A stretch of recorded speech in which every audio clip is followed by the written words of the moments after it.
ஓம் சாந்தி. அவ்யக்த முரளி 10/6/1972. அவ்யக்த பாப்தாதா, மதுபன். சூட்சும அபிமானம் மற்றும் அறியாத நிலை. சூட்சும அபிமானம் மற்றும் அறியாத நிலை. தற்சமயம் நாலாபுறங்களிலும் உள்ள முயற்சியாளர்களின் முயற்சியில் முக்கியமாக 2 விஷயங்களின் பலகீனம் மற்றும் குறை தென்படுது. அந்த குறையின் காரணத்தினால அதிசயமாக என்ன காண்பிக்க வேண்டுமோ அதை காண்பிக்க முடியறதில்லை. அந்த 2 குறைகள் எது? ஒரு பக்கம் அபிமானம், இன்னொரு பக்கம் அறியாத நிலை. இந்த 2 விஷயங்களுமே முயற்சியை தொய்வாக ஆக்கிடுது. அபிமானம் கூட மிக சூட்சமமான ஒன்று.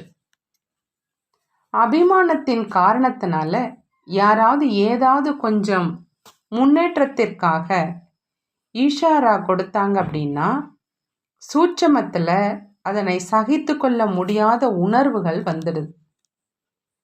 மேலும் இவர் இதை ஏன் சொன்னார் அப்படிங்கிற அந்த எண்ணமும் வந்துடுது. இதைத்தான் சூட்சம ரூபத்தில் அபிமானம் அப்படின்னு சொல்லப்படுது. யாராவது கொஞ்சம் ஈஷாரா, அதாவது ஜாடை மாடையாக கொடுத்தாங்க அப்படின்னா அந்த ஈஷாராவை தற்சமயம் மற்றும் எதிர்காலம் இரண்டிற்குமான முன்னேற்றத்திற்கான வழி அப்படின்னு புரிஞ்சு அந்த ஈஷாராவை உள்ளடக்கி மற்றும் தன்னுள் சகித்து கொள்ளும் சக்தியை நிரப்பும் பயிற்சி இருக்கணும். சூட்சமத்தில் கூட உள் உணர்வில் மற்றும் திஷ்டியில் ஏன், எப்படி நடந்தது ஆகியவற்றினால் குழப்பம் உருவாகுது அப்படின்னா இதையும் ஆத்ம அபிமானியின் நிலை என்று சொல்ல மாட்டோம்.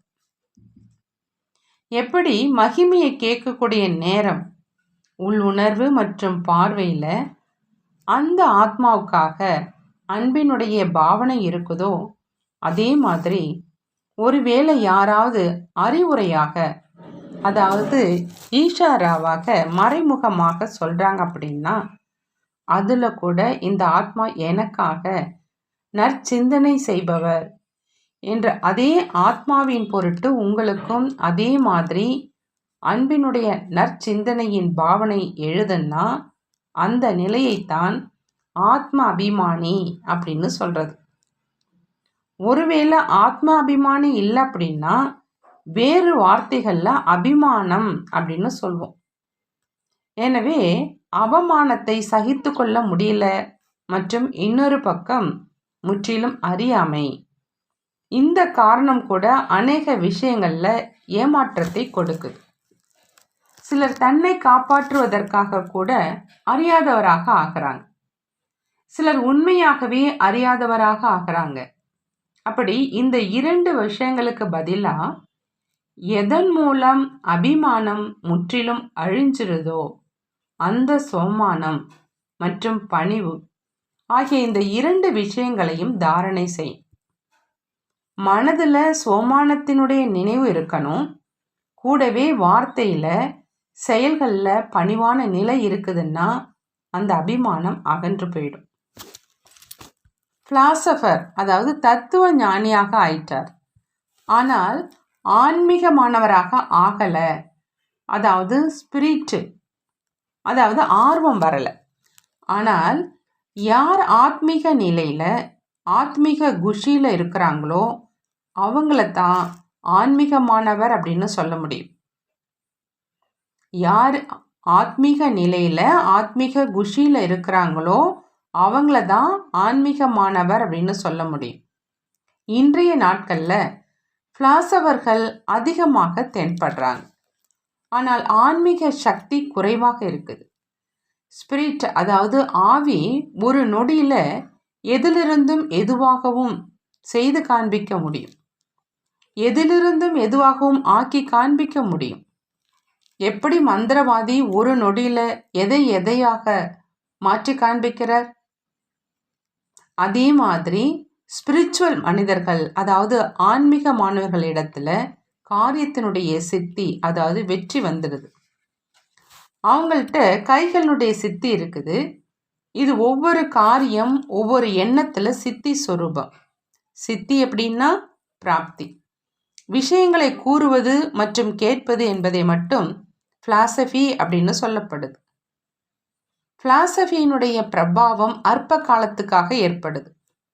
ஸ்பிரிச்சுவாலிட்டியினுடைய பிரபாவம் நிரந்தரமாக ஏற்படுது. அப்படி இப்பொழுது தன்னுள் காரியத்தினுடைய சித்தியை பிராப்தி செய்வதற்காக ஆன்மீகத்தை கொண்டு வரணும். அறியாதவர் ஆவதற்கான அர்த்தம் என்ன அப்படின்னா, என்ன கேட்குறாங்களோ அதை சொரூபத்தில் கொண்டு வர்றது இல்லை. யார் தன்னுடைய படிப்பின் சொரூபத்திலிருந்து கற்பிக்கிறாங்களோ அவரைத்தான் தகுதியான ஆசிரியர்னு சொல்றது. அவங்களுடைய சொரூபமே படிப்பு நிறைந்ததாக இருக்கும். அவருடைய பார்வை, நடத்தை கூட யாருக்கும் படிப்பினையை கொடுக்கும். எப்படி சாக்கார பாபாவின் ஒவ்வொரு அடியும் ஒவ்வொரு காரியமும் கற்றுக் கொடுப்பவரின் ரூபத்தில் நடைமுறையில் பார்த்தீங்க. இதைத்தான் வேறு வார்த்தையில் சரித்திரம், அதாவது நடைமுறை ஒழுக்கம் அப்படின்னு சொல்கிறீங்க. யாருக்காவது வாய்மொழி மூலமாக கல்வி கொடுப்பதோ பொதுவான விஷயம். ஆனால் அனைவரும் அனுபவத்தையே விரும்புகிறாங்க. தன்னுடைய உயர்ந்த காரியம், உயர்ந்த எண்ணத்தினுடைய சக்தி மூலம் அனுபவம் செய்விக்க வேண்டும். நல்லது.